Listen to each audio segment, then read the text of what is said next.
the wages of Americans, I just don't see why we can't care about Americans first.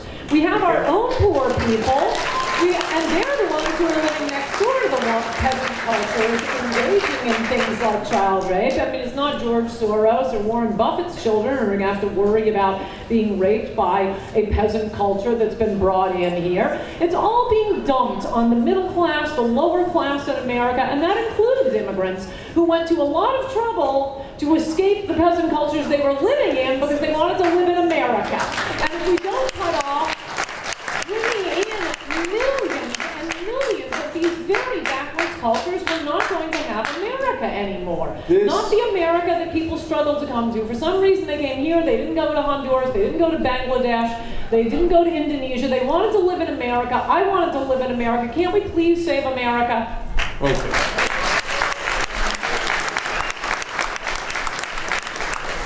This is wonderful, wonderful. I had hoped to achieve some level of clarity, and I believe we are on that road. Okay.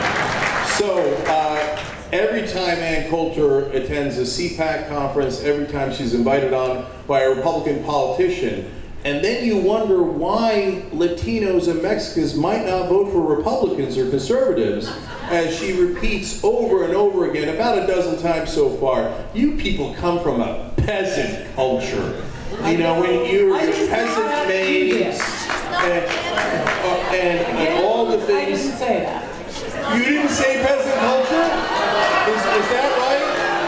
I think some people have their iPhones out. I didn't say you people come from a peasant culture. Oh, she didn't say you people. She didn't say you people. She said you peasants. If it's the same, if you're like paraphrasing accurately, if it's the same, just use my words. Okay. Believe me, your words are now all over the internet. Go with mine. Okay. So now you have lamented, even though you claim it's liberals who say Browning, never once said by any liberal. I've seen you quoted 3 times. I have seen you quoted at least 3 times lamenting the Browning of America.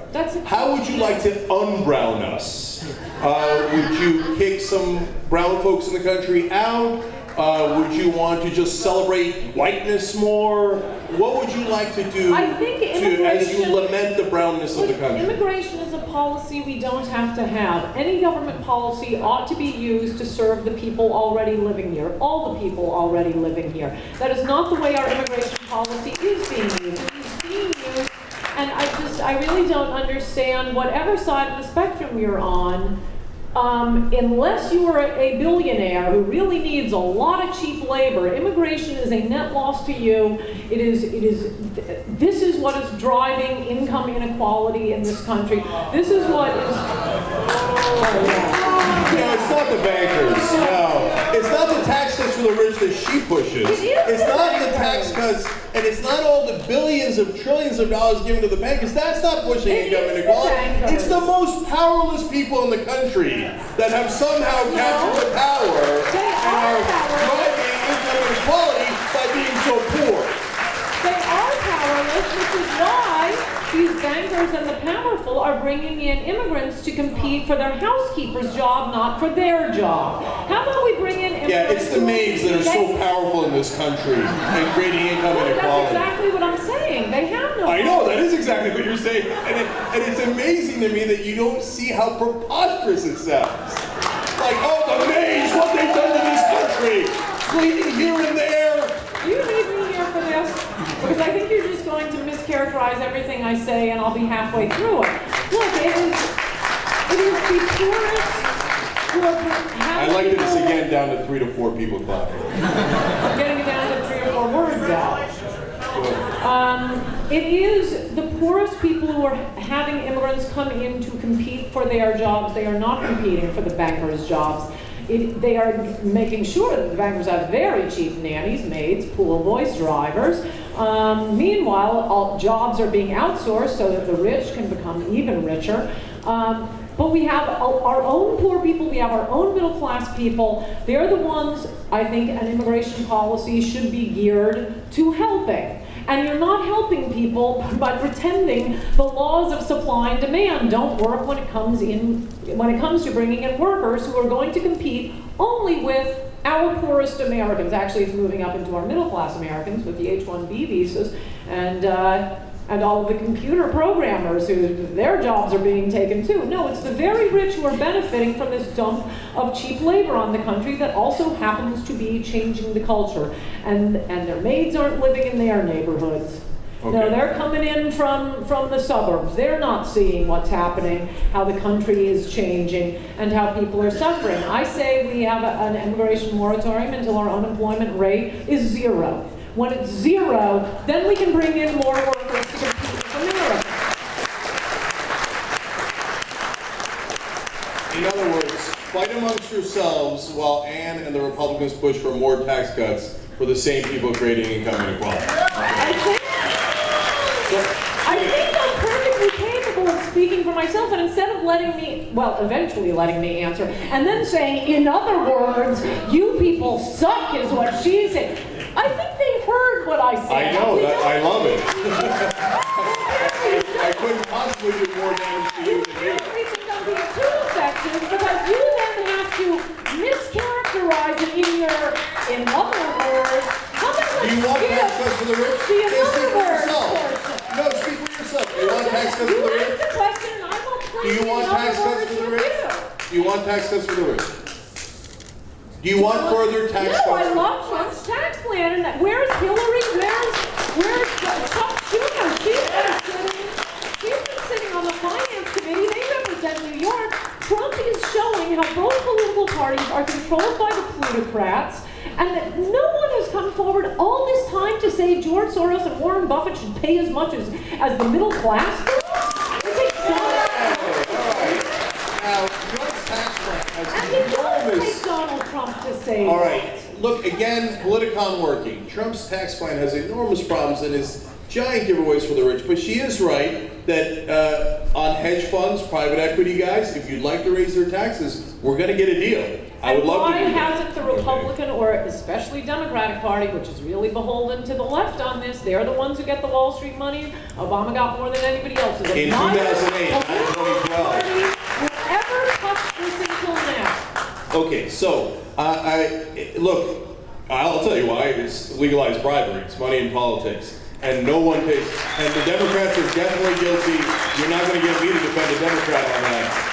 But the Republicans, if you haven't noticed, the Republican Party is 99% bought and sold by billionaires and corporations. Not Donald Trump. Okay, all right. Okay, you're clear. So I know we want to go to Q&A. We're running a little short on time, but you mentioned women before, and you don't like to mention women's issues. But I just did want to ask one quick question on that, since you did mention it. You say if we took away women's right to vote, we'd never have to worry about another Democratic president. Actually, you said Democrat president. It's kind of a pipe dream. It's a personal fantasy of mine. Yeah. So you would like to take women's right to vote away from them, including your own? I think it was a rash experiment, and I'm not sure it worked out, this women's suffrage business. Another hyperbole, or like the nukes you kind of mean? Oh no, I told him. Oh, you mean it? Okay. Once again, we have achieved clarity. All the women in the room, she would like to take your right to vote away. Don't worry, I'm giving up my vote too, but we all give it up for vote per household. All right. Okay, clarity. I love the clarity. Okay. I didn't put words in your mouth there, right? Next question. All right, great. All right. So, for the next question, we're going to go to the audience, because I have more quotes about women, but you already agreed. We've got 10 minutes for Q&A. I can't wait for this. I have no idea how we're conducting it. Okay, I am going to randomly call people. Oh, you're a woman. I don't know if you're allowed. Is she allowed?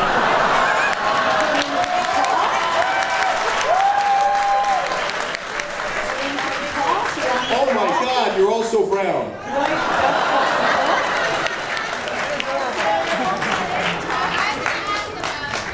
What about the argument that we shouldn't go to war with other countries because we're not always going to be the biggest dog on the block, and one day, it might be 100 years, it might be 200 years, we're not the world superpower anymore, and everyone's got all this ammo against us. Well, that's certainly what the left is. Oh, repeat the question. What about that we shouldn't go to war with other countries because someday soon we're not going to be the biggest dog on the block? Well, yeah, that's certainly the goal of the left. That's the subtitle of my book, The Left's Plan to Turn Our Country into a Third World Hellhole.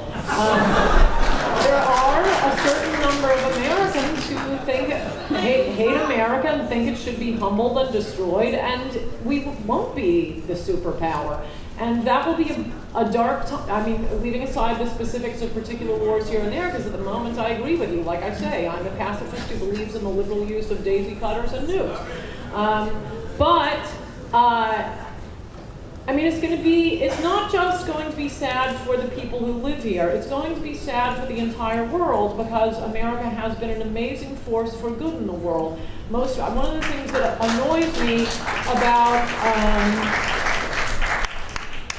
about immigrants coming in, the ones who immediately have grievances and start attacking America. Look, I'm annoyed enough when a 10th generation American attacks our country. You just got here, getting off the gangplank and attacking us.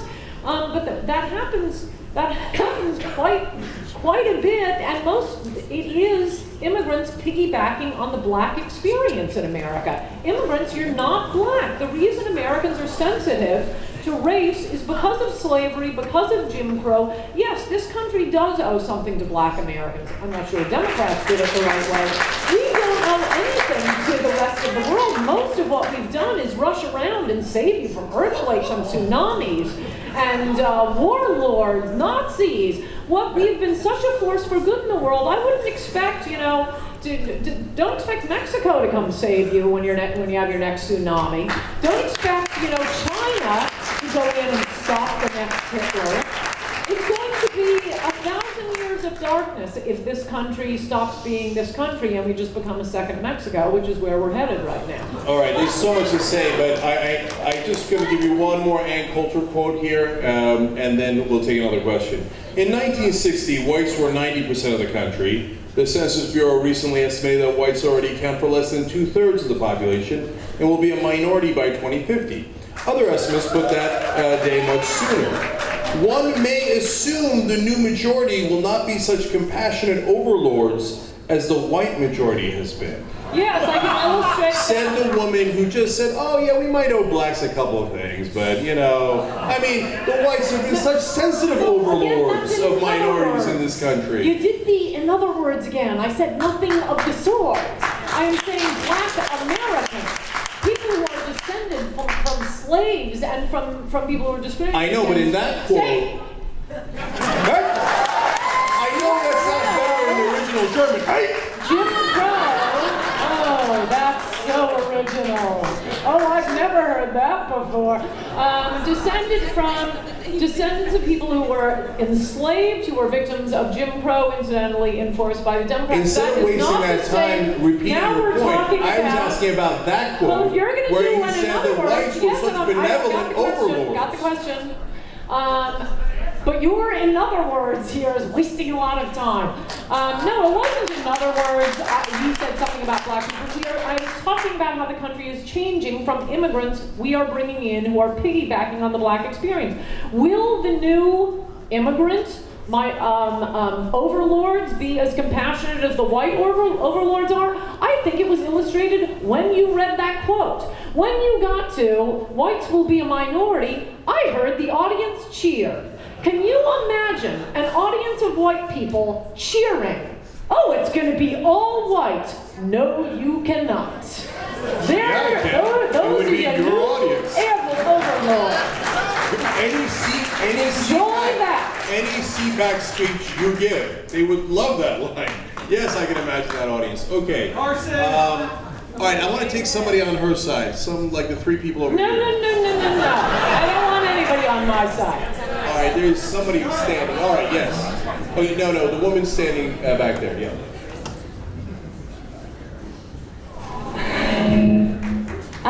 My dad and his 4 brothers have been doing construction in San Diego for my whole life, and just seeing the effects of millions and millions of low-wage workers driving down their wages they cannot get a union job, as employers would rather hire really low wage workers. And I'm just wondering, like, how can we drive the minimum wage up and start raising that? Yeah, fantastic question. It is entirely a problem of immigration. Instead of dumping low-wage workers on the country and then artificially setting a high minimum wage, which leaves lots of people unemployed. Do it the way Australia and New Zealand and other countries have done it.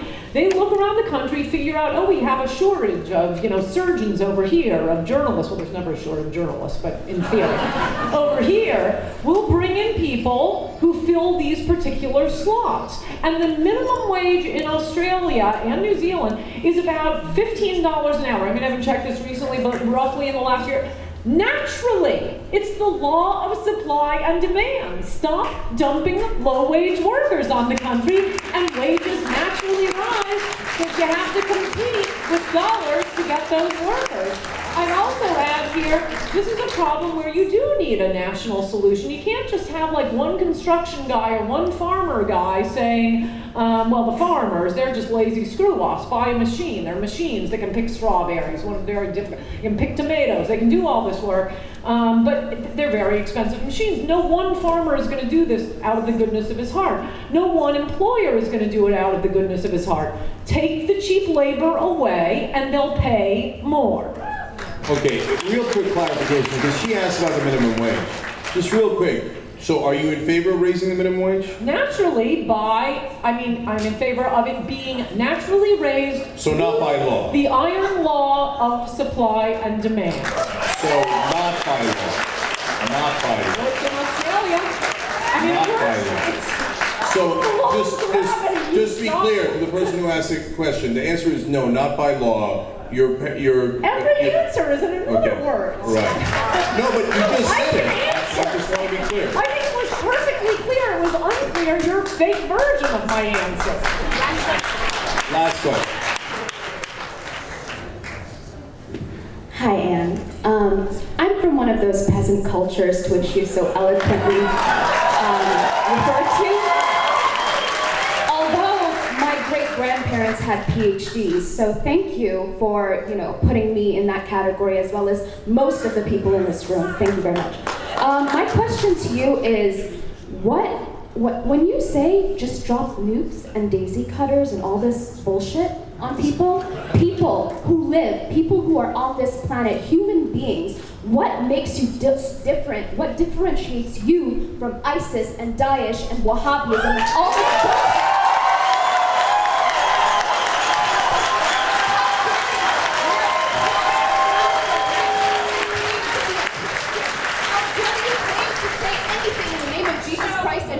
Cross around your neck. How dare you? Why are you here?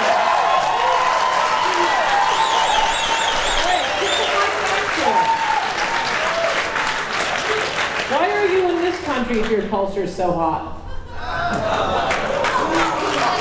family was slaughtered by the Soviets. That's why. Because my grandfather was a political science PhD from Indiana University who came to this country for an education, and when he went back, he was assassinated. That's why. That sounds like a really rotten culture, one that would assassinate a In the Soviet Union. She said her family. Hold on, guys.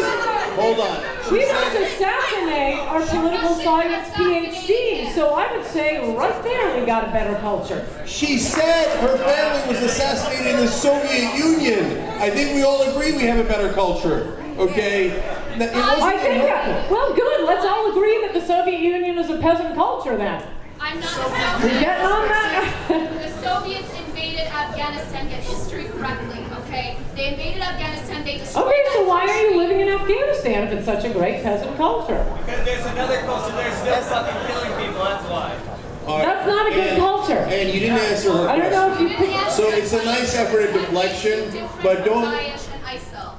What makes you different Because from those extremists when this you're is just supporting a the same silly point ideology? about war. Look, if there's a point to going to war, there's a point to going to war. I'm saying if there's a point to going to war, I don't want any Americans dying for a regime change when you are going to have a President Obama come in and reverse the victory of that war. The question is whether it's worth going to war. I happen to think it is, but it's going to be a long conversation. The point is, apparently you do come from a peasant culture if you are here.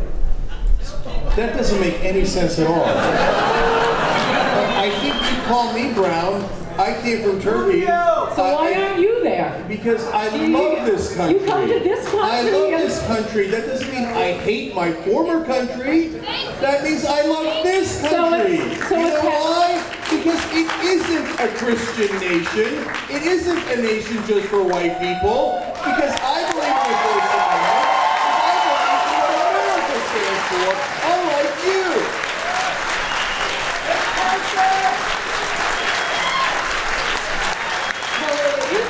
Nation. It's not a country just for white people, but it was a country created by white people, and the only way to keep and some black people,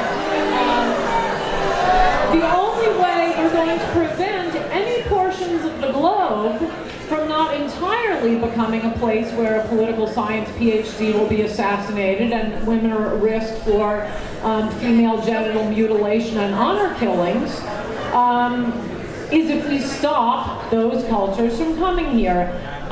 The only way to stop mass migrations and refugees is for the entire world to be no different from any other place.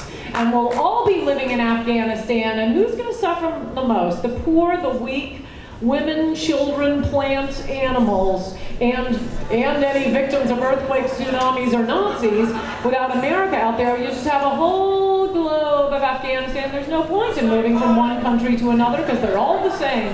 All right, we guys, I loved your participation in this. Thank you for your questions. Thank you for coming.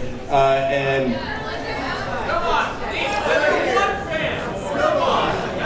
you're her fan? Yeah. All right, one last question. One super last question. Hurry up. Go. Do you think the Iran deal will ignite the third Lebanon war?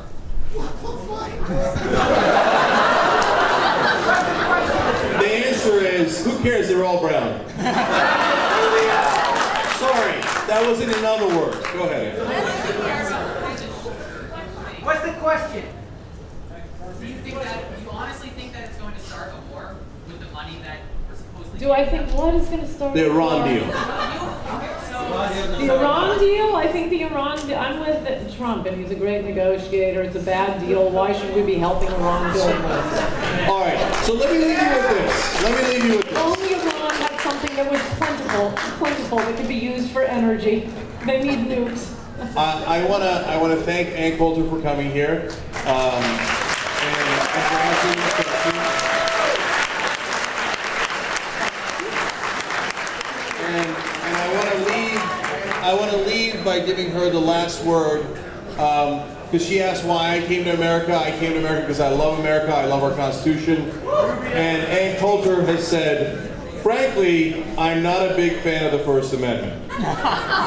So, and obviously that was another joke. day we can have a conversation. When you have to explain one like that, you guys really are humorless. At least you're not giving me another I'm sorry, that was word. another joke when she was taking a dig at our founding fathers. Okay. Next so time. Thank you, all of you. Thank you. What I said is what I said. His and other words are not what I said. Luckily, it's on tape somewhere on the internet. Thank you guys. UYP.